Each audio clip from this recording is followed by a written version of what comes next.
ஹரஹர நம பார்வதி பதஜே ஹரஹர மகாதேவ. தென்னாடுடைய சிவனை போற்றி, எந்நாட்டவர்க்கும் இறைவா போற்றி. மண்ணில் நல்ல வண்ணம் வாழலாம் வைகளும், எண்ணில் நல்ல கதிக்கு யாதுமோர் குறையிலை. கண்ணில் நல்ல கதரும் கழுமல வளநகர், பெண்ணில் நல்லாளொடும் பெருந்தகை இருந்ததே. ஆதித்யாய சோமாய மங்களாய புதாய குரு சுக்ர சனிபியஸ்ட ராகவே கேதவே நமஹ.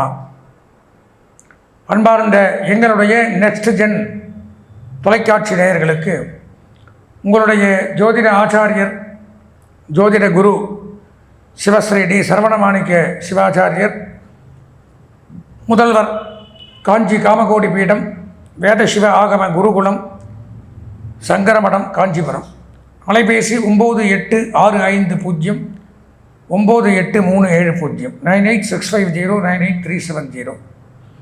அடியனுடைய பணிவான வணக்கங்கள் மற்றும் ஆசீர்வாதங்கள். நாம் காண இருக்கக்கூடிய இந்த பதிவு அப்படின்னு பார்த்தீங்கன்னா, நமது நெக்ஸ்ட் ஜென் தொலைக்காட்சியின் வாயிலாக பலவிதமான ஆன்மீக நிகழ்ச்சிகள், மாதராசி பலன்கள், விசேஷ நிகழ்ச்சிகள், ஜோதிடம் சம்பந்தமாக, ஆன்மீக சம்பந்தமாக நிறையா விஷயங்களை பார்த்துட்டு வரும். அந்த வகையில் இப்போ பார்க்க போகிறது அப்படின்னு எடுத்துட்டிங்கன்னா, ஆங்கில புத்தாண்டு வருகின்ற 2026ஆம் ஆண்டு இந்த மேஷம் முதல் மீனம் ராசி வரை இருக்கக்கூடிய 12 ராசி நேயர்களுக்கும் என்னென்ன நன்மை தீமைகள் நடைபெற இருக்க போகிறது அப்படிங்கிறத பார்க்குறோம். பொதுவாக பார்த்தீங்கன்னா, இந்த 12 ராசிகளில் முக்கியமாக ஒரு சில ராசிகளை தவிர மற்ற ராசிக்காரர்கள் எல்லாமே 2025 பலவிதமான துன்பங்களும் துயரங்களும் கஷ்டங்களும் தான் பட்டுன்னு வந்திருப்பீங்க.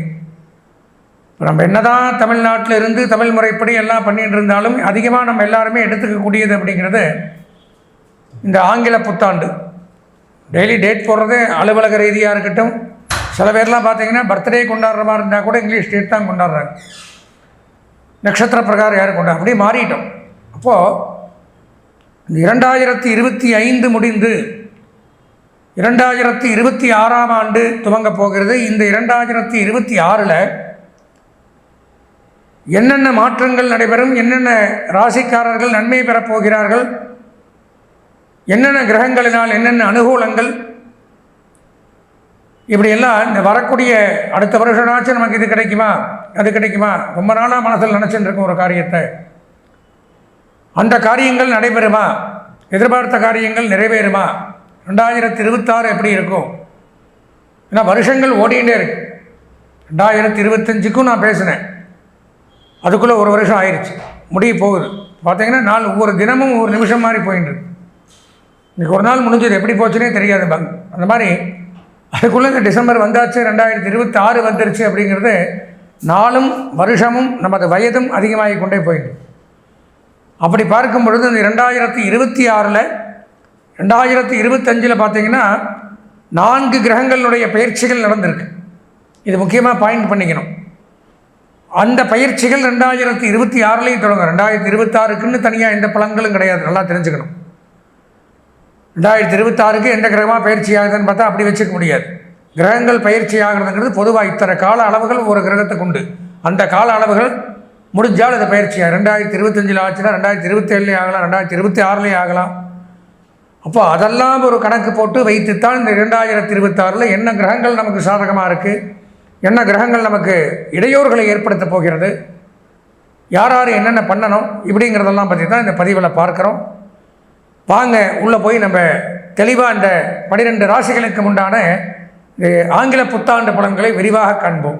அன்பார்ந்த எங்களுடைய அவிட்டம், சதயம், பூரட்டாதி ஆகிய நட்சத்திரத்தில் பிறந்த கும்பராசி நேயர்களுக்கு வணக்கம், இனிய புத்தாண்டு வாழ்த்துக்கள். நாம் காண இருக்கக்கூடிய இந்த பதிவு அப்படின்னு பார்த்தோம்னா, இந்த 2026ஆம் ஆண்டு கும்பராசிக்கு எப்படி இருக்குது அப்படிங்கிறத பார்க்குறோம். கும்பராசிங்கும் பொழுது சனி பகவான் முழுமையாக ஆரம்பத்தில், இப்போ வருட ஆரம்பத்தில் பார்த்தோம்னா வக்கரகதியில் கும்பத்தில் தான் இருக்கார், ஜென்மச்சனியாக. அதுக்கப்புறம் கொஞ்ச நாள் கழித்து போனாலும் 2ஆம் இடம் 7.5 சனி விடலை. 2ஆம் இடம் குடும்பம், வாக்கு, தனஸ்தானம் அப்படிங்கிற இடத்துல இருக்கார். குடும்ப பிரிவை ஏற்படுத்துகிறார்.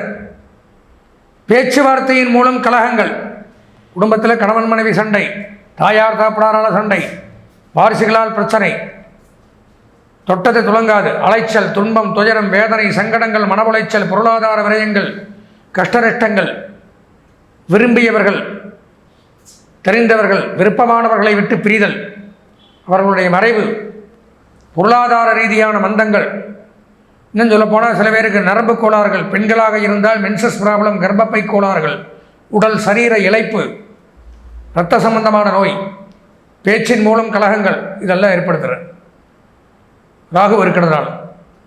அதே சமயம் ஏற்றுமதி இறக்குமதி தொழில் சிறப்பாக இருக்கும். வெளிநாட்டு தொழில், வெளிநாட்டில் வேலை செய்கிறவங்களுக்கு அங்கே இருந்தால் பதவி உயர்வு, சம்பள உயர்வுகள், இங்கிருந்து வெளிநாட்டுக்காக வேலை செய்யக்கூடியவர்களுக்கும் பதவி உயர்வு, சம்பள உயர்வுகள் கிடைக்கும். உயர்கல்வித்துறை, பத்திரப்பதிவுத்துறை, வருமான வரித்துறை, வருவாய்த்துறை, income tax, sale tax, register, அதான் சொன்னேன் ரிஜிஸ்ட்ரேஷன் பண்ணுறவங்கள பத்திரப்பதிவு, அதில் எல்லாம் பணியாற்றுறவங்களுக்கு பதவி உயர்வுகள் மிகச்சிறப்பு. அதே மாதிரி கருவூலங்கள், உள்ளாட்சித்துறை, மாவட்ட நிர்வாகம், செக்ரட்டரியேட், இதில் எல்லாம் பணியாற்றக்கூடியவர்களுக்கு நன்மை அப்படிங்கிறது ஏற்படுது. அரசியல்வாதிகளுக்கும் நன்மை உண்டாகும், புதிய பொறுப்புகள் அப்படிங்கிறது கிடைக்கும்.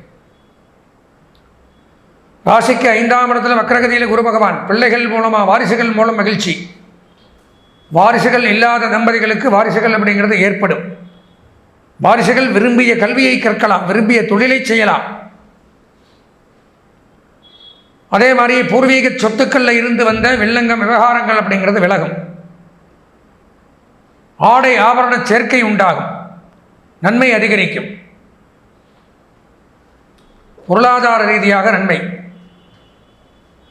6 ஒன்றுமில்லை, 7ஆம் இடத்துல கேது. அப்போது கணவன் மனைவிக்குள்ளே இருந்து வந்த பிரச்சனைகள் விலகும். ஆன்மீகத்துறை, அறநிலையத்துறை, ஜோதிடம், சினிமா, இயல், இசை, நாடகம், மீடியா, விளையாட்டுத் துறையில் சாதிக்கலாம். இதற்கும் கும்பராசினியர்கள் ஒரு தடவை சொந்த ஜாதகத்தை பார்க்கணும். எல்லாருடைய ஜாதகத்திலையும் சில கிரகங்கள் மாறி இருக்கும். நன்மை நடக்கும்னு 100க்கு 100% சொல்ல முடியாது. அதனால் ஒரு தடவை சொந்த ஜாதகம் பார்த்து தான் ஆகணும்.